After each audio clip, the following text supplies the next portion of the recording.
Hello and welcome to the St. Paul Center for Biblical Theology. I'm Rob Corzine, and joining me today is Stephanie Gray Connors, and we are here to talk about her brand new book, My Body for You, a pro-life message for a post-Roe world. Welcome, Stephanie. Thank you. It's an honor to be with you. Now, like most people, I suspect, or many people in our audience, I'm numbered among the many hundreds of thousands of people who watched your Google talk at Google headquarters. But until I picked this one up, I had not read one of your earlier books, and this essay was just a real delight. And maybe I want to start up with your story. Your activism in the pro-life movement goes back almost to the beginning of your life, right? Yeah, actually, I think to the womb. My mom remembers back in Canada, so I'm Canadian originally, and my mom, when she was pregnant, 8 months pregnant, waddled into an event in Vancouver that Dr. Bernard Nathanson, the former abortionist, was speaking at. And she says, I can't remember if I was pregnant with your sister or you, but she's pretty sure it was 1980, and so she would have been pregnant with me. So my mom and my dad became very convicted in the early 80s about the abortion issue. And so when they had my sister and I, they started getting involved in pro-life activism. My mom volunteered at a pregnancy center. Both my parents would go to rallies and marches and write letters to the newspaper. So I grew up in that environment. And so I was that kid, playing with fetal models for fun, right, and doodling on pro-life letterhead. So that was the foundation, so that by the time I went to college, when an American speaker came to Canada, a man named Scott Klusendorf, he said there are more people working full-time to kill babies than there are working full-time to save them. And I remember when I heard those words, it was like the Holy Spirit gripped my heart and asked me, will you be one of the people working full-time to save my children? And I mentioned this in the book, as it should happen. A friend of mine from university was with me and was as equally convicted by those words. Her name was Athena. So the two of us left that conference and we're like, we're going to work full time in the pro-life movement. So she is now Sister Antoniana with the Sisters of Life, and I write about them in one of my chapters. And I've been working full time in the movement, slowing down a bit since having children, but still working in the movement for 20 years now. Well, as Kimberly Hahn says, that's still working full-time in the pro-life movement. It's just, I think she says, changing the world one diaper at a time. That is, yes, she says it well. Yeah. And then one of the things that really sticks out amongst, in your Google talk is so many times a pro-life presentation is framed not in terms of aspirations, but in terms of moral prohibitions. And I thought that was really effective. In this book, you also talk about Dostoevsky's Dostoevsky's understanding that it's beauty that will convert the world. And I think there's a real need for moral discourse to be carried on to the modern world in terms that they can understand, which are aesthetic. So we've got a world that looks at good and evil and isn't quite sure that there's such a thing as good and evil, but they can still see behavior as beautiful or ugly. And I think you've really tapped into that way of communicating a moral message that a lot of people have a hard time both communicating and hearing. So what were those three sort of admirable qualities? Maybe unpack this. So when I began that Google presentation, one of the things I asked my audience was, who inspires you? And I said, what I found over the course of my career is I asked random people I would debate with abortion on that question, which seems unrelated, but I managed to connect them, is when I would ask people who inspired them, they would always tell me someone who had qualities that were the same as someone else who inspired someone else, a different person. So even though the individuals who inspired us are different, it seems the qualities are the same. And so I talked about those qualities being putting others ahead of themselves, doing the right thing even when it's hard, and having perspective. And so what I began to realize is, okay, if we are inspired by people who do the good, the true, and the beautiful, they put others ahead of themselves, they do the right thing when it's hard, they have perspective, which is all about saying, if I can't change the situation I'm in, I can still change how I view the situation. I can control my response to it. Very Dr. Viktor Frankl-esque, and I cite him a lot in the talk. That's really the heart of the pro-life message. When we're asking a woman to carry through with an unplanned pregnancy when she is tempted to have an abortion, what we're really doing is asking her to follow in the footsteps of inspiring people. Put others ahead of yourself, do the right thing even when it's hard, and have perspective. And so likewise then, with this book, the whole message of My Body for You is putting others ahead of yourself. As a pregnant woman right now, my body is for my child. Yes, it serves me as well, and I don't disregard that because we have to love others as we love ourselves. But very much, our bodies are meant to be vehicles through which we know, love, and serve God and others, and that means loving and being loved. Yeah. In this book, you go. So in that case, you were addressing a secular audience, and so you used secular terms. But here, you're delving into some of John Paul's theology of the body, I think, and particularly the understanding of our call to see our bodies Eucharistically. And there's this beautiful convergence of language in which in the gift of the self to the person, to the other, both in marriage and especially in motherhood, we as creatures say what mostly we hear our Lord saying, "This is my body given for you." Yes, absolutely. And over the years, as I've been doing pro-life work for so long and debating so many people informally and then formally, abortion doctors, continually I was hearing the mantra, "My body, my choice, my body, my choice." And I realized the perfect rebuttal to that is the words of Christ. It's that Eucharistic message of, no, it's not my body, my choice. It's my body for you. And this is something that Jesus lives perfectly. His mother lived perfectly. And then we are called as best we can as imperfect, sinful people to live that out as well. And we do that in marriage, we do that in motherhood. And one of the points I make in the book, we also do that in fatherhood. What I've seen, especially like pregnancy, I'm technically labeled a geriatric multigravida. So I'm 43 right now, and my first pregnancy was at 40. And when I get blood work done, literally it calls me an elderly multigravida. But I actually really feel elderly. Pregnancy is tough on the body, and it can be tough when you're in your 20s, but it certainly is tough when you're in your 40s. And I've had to really think through my own message that I am living this out. Like, this is a sacrifice. This does have its inconveniences and its challenges, but then correspondingly, because pregnancy has been tough on me, well, then my husband is taking on new sacrifices, and he's taking on more work around the house. And with our daughter, his body is for her. His body is for me as he serves us. And then my body is for this, so it's just this beautiful network of love. But what's the alternative? My body, my choice. And it's very self-focused and self-interested, and it's ugly. And so what we want to propose is this alternative of beauty. Yeah. That idea of the sort of Eucharistic character of my body for you was something I'd heard before, but you draw out another image which I think is really beautiful. The idea of a mother's body as a home, as a sanctuary, and then even as a tabernacle. Yes. Talk about that. Sure. Well, again, it's in response to what I'm hearing from abortion supporters, especially post-Dobbs, post-Roe. I heard a lot of, women are incubators. How dare you claim we're incubators? We're not incubators. And I started to reflect on what is an incubator. Like, an incubator is a little home for a baby that's a premature child, and we usually celebrate those. We're so glad they exist so that babies can survive if they're born too early. So then I started to reflect on, what does it mean to be a home? And if we are grateful for a machine that can keep an infant alive, how much more should we be grateful for a person, and not just any person, but a mother who has the power really to keep her child alive? And so I reflected on, gosh, and through my own pregnancies, I've had 6. I have 4 children in heaven, and one who's 2, and then this one growing in my womb. But just reflecting on, I am a tabernacle. I'm actually bearing life in my womb that is made in God's image.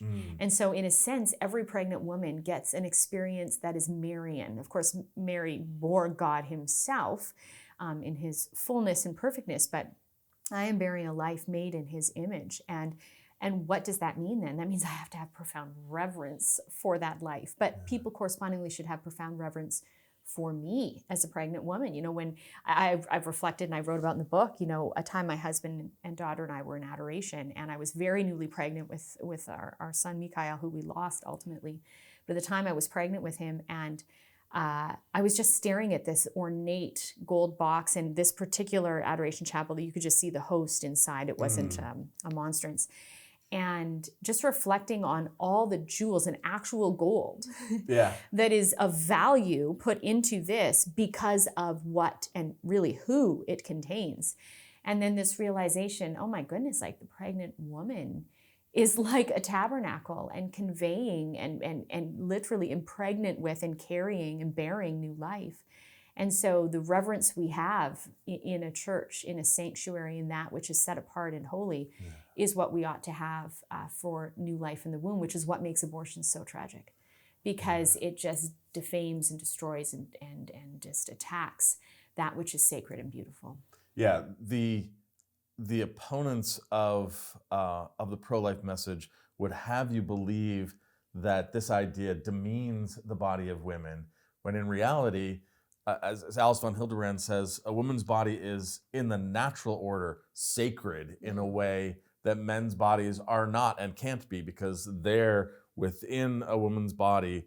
God creates a soul. Yes. The direct action of God to create a new individual takes place there and nowhere else. And then you talked about sanctuary and tabernacle, but also the idea of our bodies as a temple. A temple is not just a shrine. A temple is a place of sacrifice.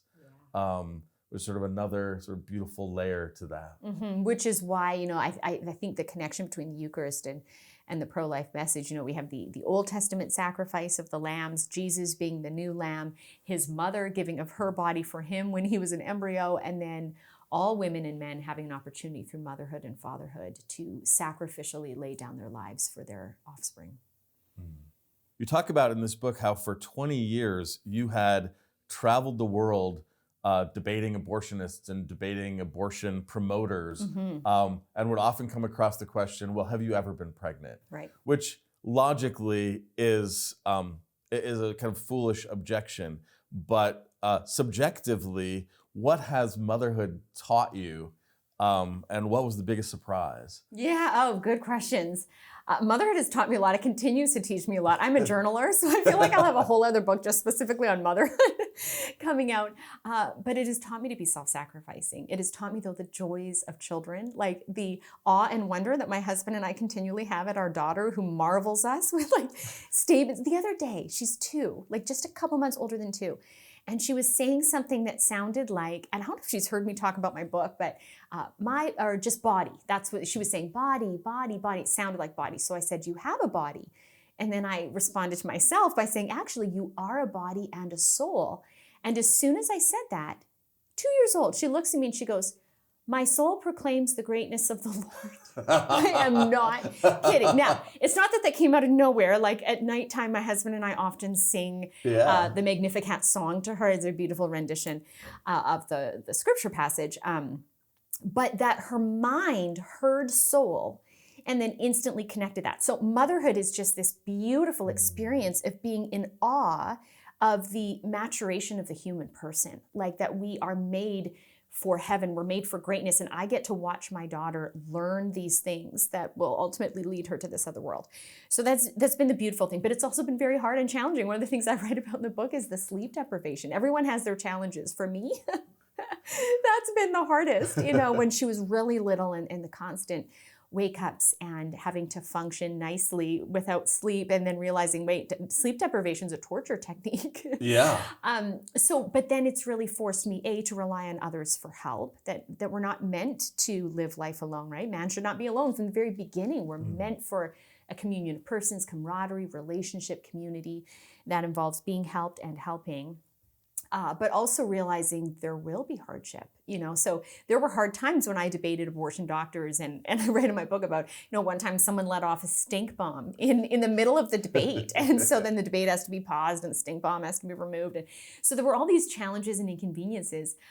But motherhood certainly has so many occasions where you realize my body for you. And it's not just the physical body, it's the okay, the inconveniences of this challenging moment are an opportunity for me to grow in virtue. So I get to watch you unfold in virtue, and I get to watch you learn, how we ought to live. But it's also teaching me I need to grow in virtue. And so, Yes. yeah. So Yeah, they say you'll never understand how selfish you are until you get married. right. And then when you think you've like conquered that and have figured out how to do this, then you have children and you Yes. learn, no, we've just barely started. I know. I actually have reflected on that. And of course, and we're all called to different stages of life. Some people haven't been given the opportunity for marriage or for children. But as I point out in the book, we are all called to motherhood and fatherhood. For some, it will be spiritual. For all, it's spiritual. But for some, it will solely be spiritual. And for others, it will also be biological.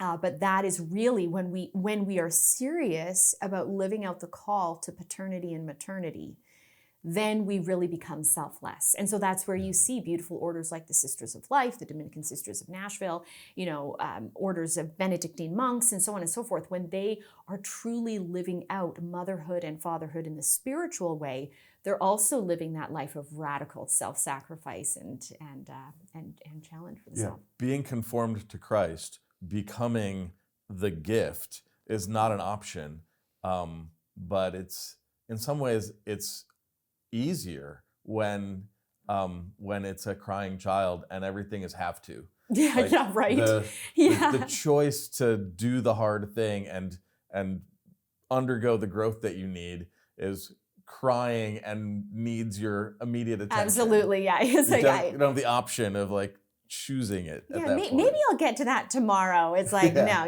that poopy diaper, I got to deal with that now. Yeah. There's another sort of aspect, and I was in that talk, it's very much in this book. Some people might turn to you and say, well, you are, an educated woman, you have a loving husband, you have easier circumstances, you're able to sort of make a gift out of yourself because you possess more of yourself and you have a lot to give. But many people who are facing the difficult decision of keeping their children and fostering and caring for their children are not in ideal circumstances. And I love that you take head on the hard cases. And so in a post-Roe world where no longer is it just a sort of imposed from above on a nation by the court, now we're having state by state conversations that before were not real, and now they are. And so in a lot of cases, states that we would think of as conservative are restricting abortion but leaving the hard cases for later. And politically, that might make some sense. But I love that you take them straight on. So what about women? What would you say to women whose abortion or whose pregnancy has been the result of rape, or whose partner has abandoned them and they're looking, down a lifetime of caring for this child on their own? How would you address those women? Yes, well, with the greatest of compassion, certainly acknowledging how difficult those circumstances are. And as you rightly point out, I have recognized with the difficulty of pregnancy and parenthood how blessed I am to have an amazing husband and supportive network. So I have thought often, oh my goodness, how does the single mom do it? And the answer, though, also is in the book, which is that a network of loving people rallies around that woman. And that's why we have, Mary's Shelter is a ministry I recommend, the Sisters of Life, who open up their convent. I mean, you've got an order of nuns, and one of their convents have opened it up to pregnant women, and not just while they're pregnant, but even after, once their children are born, so that they really journey with them and teach them how to fish, not just give them a fish, so that in a couple of years when they can get on their feet, they can really thrive as mothers, providing for their children. So the help is out there. It's about connecting people to the help and convincing them to actually take the help, because abortion is the quick fix of, I don't want to be pregnant right now, and abortion will help me fulfill that in the next week or the next day. Whereas the help of a pro-life pregnancy center or a community or church is, we'll walk with you through that pregnancy. We'll walk with you after that child is born. And that's harder long term, whereas the abortion clinic is just going to get you out. So I think what can also be helpful when people are in these situations, besides the very practical offering of help, is the sharing of the witness of people who have been there, done that before them, and are thriving. So I think of a woman I met in my pro-life work. She's a speaker as well, Liana Rebelito, raped at the age of 12. I mentioned her story in the book, got pregnant. And she was offered an abortion, and she declined it and carried through with her pregnancy, and her daughter became her best friend. She raised her child, in a sense, almost as a child, being 12 years old. But her witness, her story is so impactful that if you're in that situation and you look at me, you might be like, well, her marriage is really good, but wait, you look at Leanne, it's like, whoa, she was 12. Wow, she's glad she kept her child. Wow, like she grew up to be best friends with her daughter. Like that is something that would really resonate with, someone in that situation. And I know the Sisters of Life are really good at, not only ministering to women, but then empowering those women they've ministered to share their stories of, I didn't have support, or, I consented to the sex and I got pregnant. I wasn't raped, but I didn't have support, but I carried my baby to term, and I'm so glad I have my child, and I'm motivated to get a better job because of my child. I remember meeting a college student once who said to me, if I hadn't gotten pregnant outside of marriage, I'd be working a deadbeat job. It's because of my daughter I was motivated to finish my education, to get a really good career. So, what comes to mind is, again, when we live with the perspective of my body for you, there's a reciprocal aspect to that of serving others, then also means that we are blessed and we are served, and these women are now benefited by loving their children. And then I think also of John Paul the Great said, suffering unleashes love. And so the suffering of the woman pregnant from rape, the suffering of the woman with a poor prenatal diagnosis, the suffering of someone abandoned by the child's father is an opportunity for everyone else around them to unleash love. Yeah, I love that that the answer is not, as a man, I'm tended to answer all questions with an argument. And so in this situation, it's so much more effective. What you do is answering the questions with stories.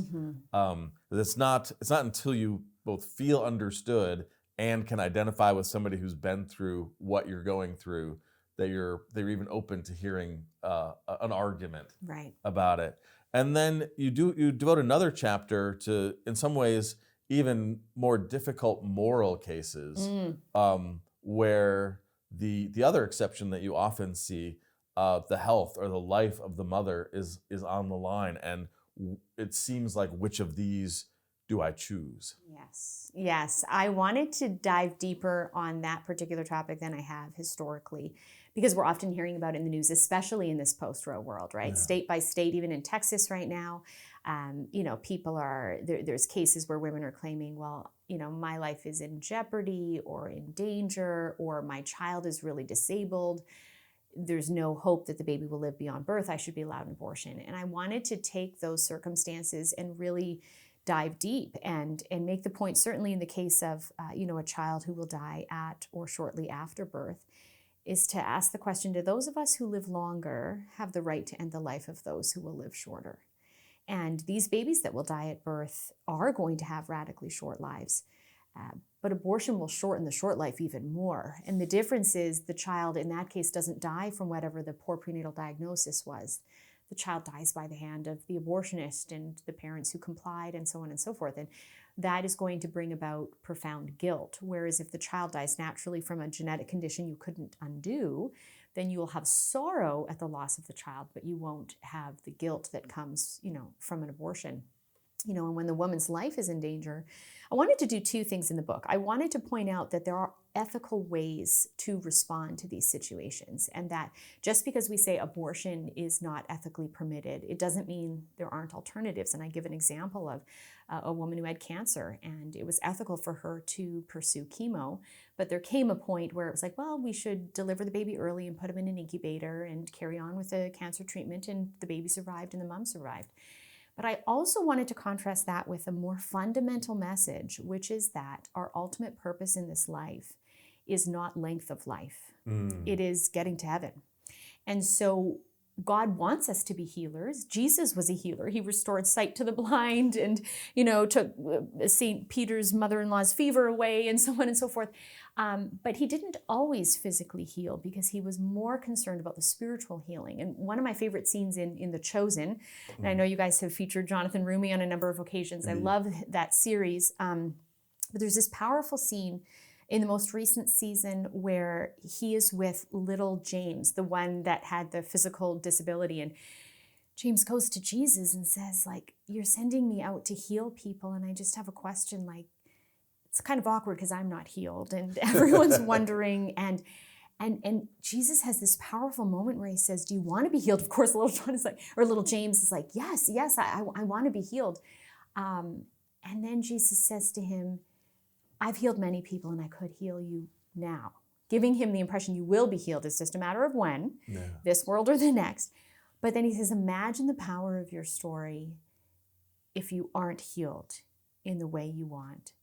Imagine that you can still witness to others that God is good and that you love me and I love you, even when things don't unfold, as you want. And you realize, oh my gosh, like sometimes God uses our disabilities and our sufferings and our lack of a miracle in how we respond to that by still having faith in him to then be the greater message. And so one of the points I wanted to make in the book was of a woman back in Canada, actually. I know her son, who was diagnosed with cancer in pregnancy. And although it could have been ethical for her to pursue cancer treatment, she opted to wait until full term once she'd given birth to her baby because she just wanted to optimize the chance that her child would live and then pursue cancer treatment. And so she gave birth and she had cancer treatment, but she died within a couple years. And I use her story to be able to say she realized at the end of the day, our goal is heaven. And it's better to live a shorter life for others than a longer life focused on ourselves. So in these ethically demanding situations, can we look for alternatives to abortion? Absolutely. But I don't want us to lose sight of our ultimate goal on earth, which is to get to heaven and to spend eternity with Jesus, which means knowing, loving, and serving God here. The longest life on earth is a blink. Right, to what eternity is going to be. Yeah. We're running short on time, but I wanna maybe have you speak to one last set of people. There are many people who come to a realization of the gift of life and the message of my body for you, what they think is too late, who've already had an abortion and can regret those children, but can never bring them back. What would you say to women who are in that position, or to fathers who are in that position, who are often not just complicit, but the motivating factor? Right. Yeah, having met many of those men and women who regret involvement from abortion, I can say that God is a God of redemption. And I have seen God work wonders in the lives of these post-abortive men and women who, as you point out, they can't bring their babies back. But I have seen them become the most eloquent advocates, and John Paul II talks about this, for life. I know of babies that have been saved from abortion because of a post-abortive woman who shared her testimony. So she didn't save her own child, but she saved other children just by virtue of her witness of saying, I made a mistake, but God forgave me. And God doesn't only forgive, but he transforms, right? We look at St. Peter, who abandoned Christ, but then he became the first pope, feed my sheep, you're the rock on which I'll build my church. And so it's this beautiful message that we have for anyone who holds regret from either committing or permitting abortion. And that is that when we run to the cross and experience the forgiveness of Christ, that he will transform us and do mighty things through us, using even our darkest, ugliest sins that are never good and never to be validated. But even God in his majesty can use that, transform it, and draw good from it. Yeah, he can, as the prophet says, restore the years that the locust has eaten. Beautiful. So you end up not just kind of healed over with the scar, but he takes our sin and does something transformative with it. This was a beautiful book, and I recommend everybody get a copy, My Body for You. As we close, could you maybe point people to where they can find more resources beyond just this book? Yes, for sure. So for this book, by all means, the St. Paul Center is just such a joy to partner with you. And if they want to learn more about my writings in general and insights in the movement, that would be loveunleasheslife.com. loveunleasheslife.com. Thank you for joining us. Thank you for joining us and for writing this wonderful book.